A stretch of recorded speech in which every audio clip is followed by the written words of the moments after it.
Thank you, Mr. Chairman. I appreciate it, and thanks for allowing me to sit in on the panel today.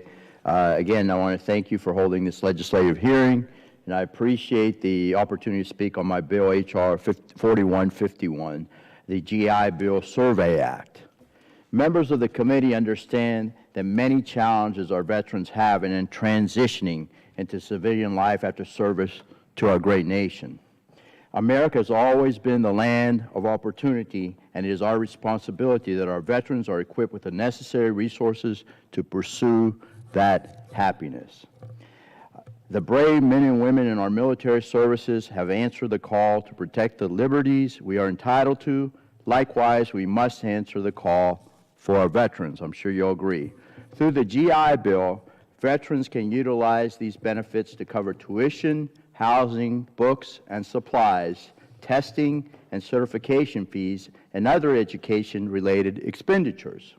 Since the enactment of the post-9/11 Veterans Educational Assistance Act of 2008, over 1 million of our nation's veterans have participated in this program.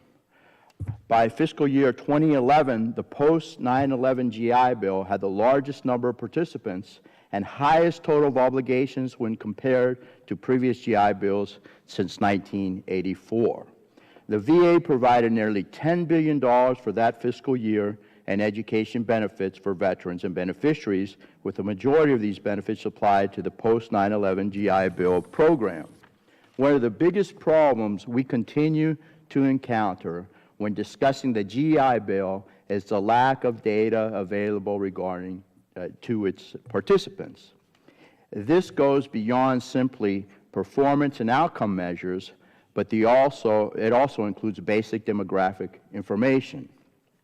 In May of 2013, the Government Accountability Office, the GAO, conducted a study on the challenges with student veterans face pursuing higher education and the obstacles regarding VA's management on the program that also affects veterans' academic success. The GAO reported the following, and I quote, "It is unclear the extent to which veterans are achieving successful academic outcomes, and VA lacks a plan for using student outcomes data from its new data collection efforts to improve its education programs." And I quote again, "Current data on student veterans are outdated or incomplete." The GAO recommended the VA to create a plan to use new data on student outcomes to improve program management. The VA agreed with the recommendations and noted a number of actions it was taking to address these issues. Although that is progress, this committee has not received any information regarding their efforts or progress on this initiative. Without objection from the chairman, I would like to submit the summary of the GAO report for the record.